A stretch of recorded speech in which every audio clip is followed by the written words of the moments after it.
नमस्कार मित्रों, मैं हूं डॉक्टर हरिनिवास। चैनल है संस्कृत साहित्य एवं संस्कृति। जैसा नाम वैसा काम। 3000 जितने वीडियो हैं, आनंद लीजिए। आप एक विषय को पूरा करेंगे तो दूसरा विषय आपको आकर्षित करेगा। यहाँ श्रीमद् भगवद गीता भी है और यहाँ कामसूत्र। यहाँ महर्षि वाल्मीकि का संपूर्ण वाल्मीकि रामायण भी है, तो महर्षि वेदव्यास का पूरा महाभारत। लोकसभा के इस 2024 के इलेक्शन में पीठासीन अधिकारी को कौन कौन से प्रपत्र भरने होते हैं उसकी चर्चा चल रही है। तो आज सबसे पहले 10 नंबर के फॉर्म के आधार पर एजेंट की नियुक्ति करनी होती है। ध्यान रखिए, एक दो प्रश्न जो सामान्य है एजेंट की नियुक्ति के संदर्भ में वो पूछे जाते हैं। पहला कि क्या एजेंट उसी बूथ का होना चाहिए, यानी उसका भी मत उसी बूथ में होना चाहिए? नहीं, बिल्कुल अनिवार्य। अगर ऐसा है तो बहुत अच्छी बात है, लेकिन अगर ऐसा नहीं है, उस गांव का हो सकता है, उस सोसाइटी का हो सकता है, उस मोहल्ले का हो सकता है, आजू बाजू के गांव का भी हो सकता है। इसी प्रकार से अगर हम शहर की बात करें तो अपनी सोसाइटी का हो सकता है, अपने एरिया का हो सकता है। अरे भाई, आपसे 2 किलोमीटर 4 किलोमीटर दूसरी किसी सोसाइटी का भी हो सकता है। लेकिन ध्यान रखिए, वो आपके विधानसभा क्षेत्र का होना चाहिए। आपके लोकसभा के चुनाव भले हैं, लेकिन विधानसभा क्षेत्र का होना चाहिए, जो विधानसभा क्षेत्र आपके यहाँ लागू है। एक प्रश्न। दूसरा प्रश्न, जो आपको सिग्नेचर दिए गए थे नमूना के रूप में उम्मीदवार के और उसके एजेंट के, उनकी सिग्नेचर किया हुआ 10 नंबर का फॉर्म वो लेके आएगा, वो भरवाना अनिवार्य है।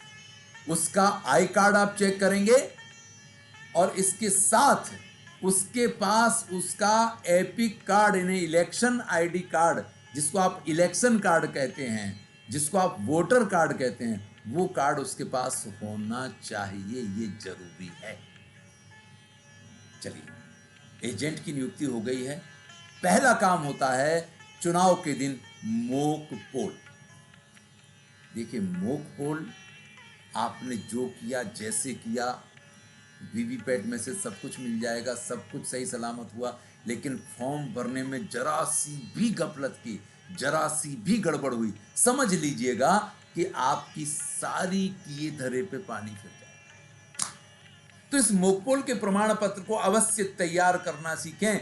यहां आपका बूथ नंबर लिखा जाएगा, यहां आपका सीयू कंट्रोल यूनिट का नंबर लिखिए, यहां अपने वीवीपैट का बीयू का नंबर, बैलेट यूनिट का नंबर लिखिए, यहां अपने वीवीपैट का नंबर लिखिए। ध्यान रखिए, 15 तक कैंडिडेट और 16वां नोटा होगा तब तक एक बीयू आएगा, लेकिन अगर 16 से अधिक है तो यहाँ दूसरा बीयू आएगा। और अगर आप मान लीजिए कि पहले में 16 और दूसरे में 15, यानी 15 दूनी 30, 31 तक उम्मीदवार हैं तो 2 बीयू आएंगे, और अगर 32वां उम्मीदवार आ गया तो तीसरा बीयू भी आएगा। तो बीयू एक से अधिक हो सकते हैं, लेकिन सीयू एक ही होगा, वीवीपैट एक ही होगा, ये याद रखिएगा।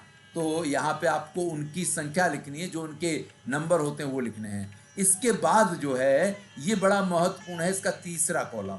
तीसरा कॉलम क्या है कि मॉकपोल का जो रिजल्ट आया है वो आपको यहाँ लिखना है। सबसे पहले ये ध्यान रखिए, आपके यहाँ जितने उम्मीदवार हैं, यहाँ पे उनका सबका एक लिस्ट दिया होगा कि भाई आपके यहाँ अगर 15 हैं तो ये जो 12 दिख रहा है, यहाँ 15 नंबर तक के खाने होंगे। अगर आपके यहाँ 25 है तो 25 नंबर तक के खाने होंगे। ये ध्यान रखिए। इसमें उम्मीदवार के नाम आपको लिखे लिखाए छपे छपाए आएंगे। अब जब आपने मतदान मॉकपोल शुरू करवाया था तो उस समय आपने अपने अधिकारी को खड़ा किया था कि भाई 1 नंबर को कितना मत दिया जा रहा है लिखना, 2 को कितना दिया जा रहा है लिखना, 3 को कितना दिया जा रहा है लिखना। वो आपको यहाँ लिखना है कि आपने कितनी कितनी संख्याओं का मतदान किया। मान लीजिए मैं आपको बताता हूँ कि आपके यहाँ अगर एक सीधी संख्या ले लें कि 6 ओरिजिनल और 1 नोटा, यानी कुल मिलाकर के अगर 7 लोग थे तो आपको 50 वोट तक का मतदान करना है। तो 7 गुणिया 7 करो तो 7 सते 49 हो जाता है। यानी सभी कैंडिडेट को अगर आप 7 मत देते हैं तो 49 मत का मतदान हो जाएगा। एक नोटा को आप 7 के अतिरिक्त 8 दे दीजिए। तो यहाँ आप लिखेंगे 1 नंबर को कितने दिए, 7, 2 नंबर को कितने दिए 7, 3 नंबर को कितने दिए 7, 4 नंबर को कितने दिए 7, 5 नंबर को कितने दिए 7, 6 नंबर को कितने दिए 7, 7 नंबर पे नोटा आ जाएगा। यहाँ पे आपका है नोटा, यानी सबको आप इस प्रकार से मतदान करेंगे। अब ये तो आपने जब लिखा तब लिखा, लेकिन मैं कहता हूं कि इसको सबसे बाद में लिखिए, पहले लिखिए नहीं।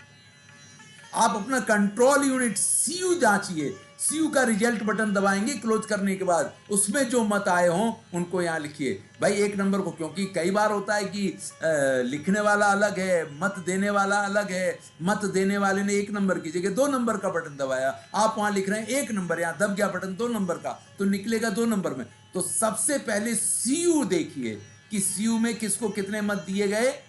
रिजल्ट सेक्शन देख लीजिए, 7 ओके, 7 ओके, 7 ओके। अगर सबको 7 आपने दिलवाए हैं, सबको 7 दिए गए हैं, तो सब में 7 निकलेंगे, नोटा के 8 निकलेंगे। अब अगर ये संख्या निकली है तो वही संख्या आपको यहां लिखनी चाहिए। आइडियल वस्तु क्या है कि ये आप लिखेंगे और इसके हिसाब से ये निकलना चाहिए, लेकिन ये तो मनुष्य मात्र, भूल का पात्र, कोई भी भूल कर सकता है। तो कंट्रोल यूनिट चेक कीजिए, उसके रिजल्ट बटन के हिसाब से ये खाना सबसे पहले भरिए और उसके अनुसार इसको देखिए। इसके बाद आप वीवीपैट चेक करेंगे।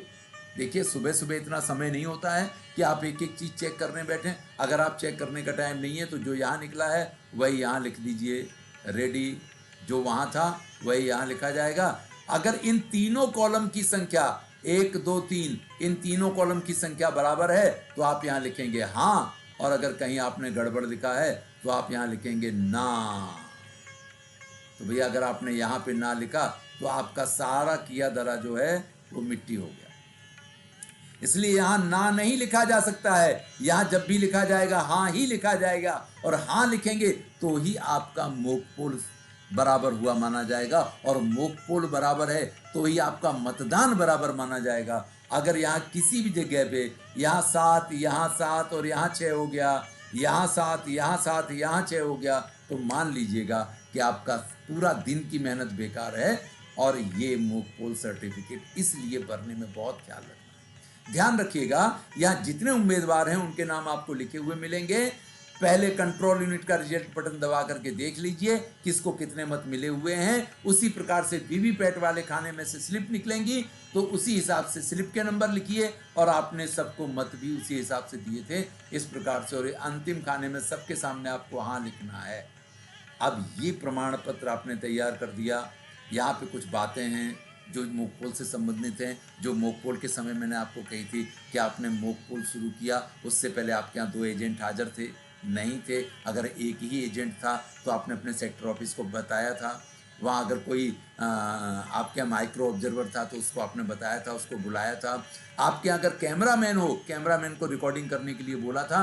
वो सारी चीज़ें जो हैं बड़ी महत्वपूर्ण हैं। ध्यान रखिए, मोक पोल इसलिए किया जाता है कि ये जो मतदान हो रहा है पूर्णतः पारदर्शक है, जिसको मत दिया जा रहा है उसी की स्लिप निकल रही है, ये सब चीज़ बताने के लिए किया जाता है। लेकिन अगर वहाँ एजेंट ही नहीं है जिसको ये बताना है तो आपने मतदान करना है, क्योंकि वीवीपैट से स्लिप आपको पैक करके देनी है, इसलिए मतदान तो करना है। लेकिन वो मतदान जो मोक पोल हो रहा है वो एजेंट की अनुपस्थिति में हो रहा है, तो फिर वो उम्मीदवार तक सही सूचना कैसे पहुंचाए। तो ऐसे समय में अगर कोई और नहीं है, आपको मोबाइल अलाउ है, आप मोबाइल में उस पूरी प्रक्रिया का वीडियो बना सकते हैं। मोक पोल शुरू किया उससे पहले टोटल बटन दबा करके सब में 0 है ये चेक किया था। आपने दिखाया था कि वीवीपैट में भी कोई कापली नहीं है, कोई चिट्ठी नहीं है, वो भी खाली है, खाली 7 स्लिप जो कनेक्शन के समय पे निकलती वही थी।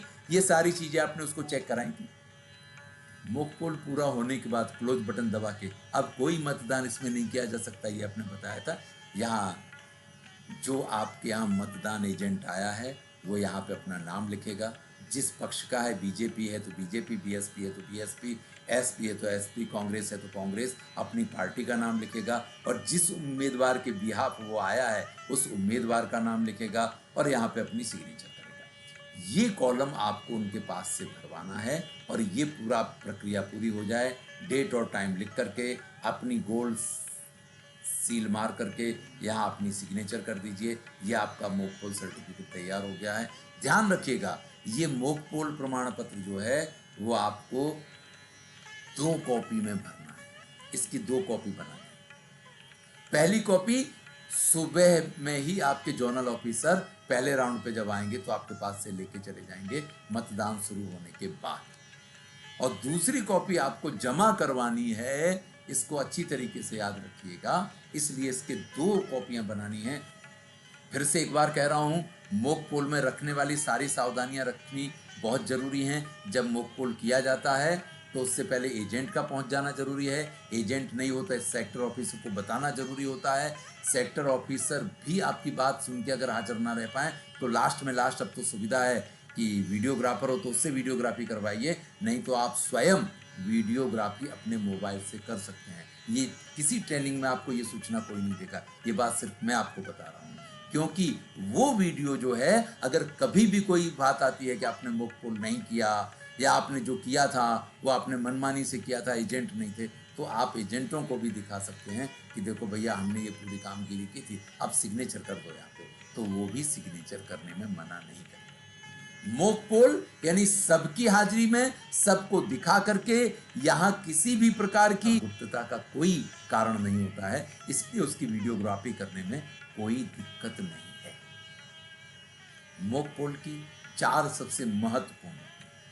मॉक पोल शुरू करने से पहले आप कंट्रोल यूनिट की टोटल बटन दबा करके और वीवीपैट को खाली करके दिखा देंगे कि कहीं कोई मत नहीं है। मतदान पूरा होने के बाद क्लोज बटन दबाएंगे तो आप उनको बता देंगे कि देखो भैया ये मतदान का क्लोज बटन दब गया, अब कोई मतदान इसमें नहीं किया जा सकता है।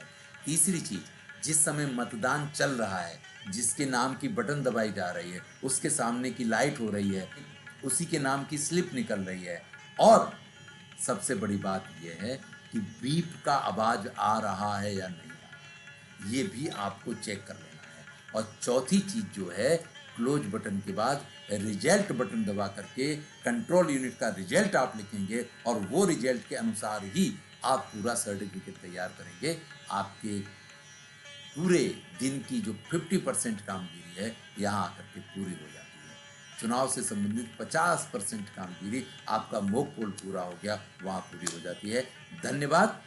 इसके बाद जो कुछ और महत्वपूर्ण फॉर्म है जो आपको भरने हैं, उनकी चर्चा हम अगले वीडियो में करेंगे। मैं हूं डॉक्टर हरिनिवास। आनंद लीजिए। अगर यहाँ आपको सब कुछ समझ में आ रहा है तो अपने मित्रों के साथ शेयर कीजिए। पुनः पुनः आप सबका धन्यवाद।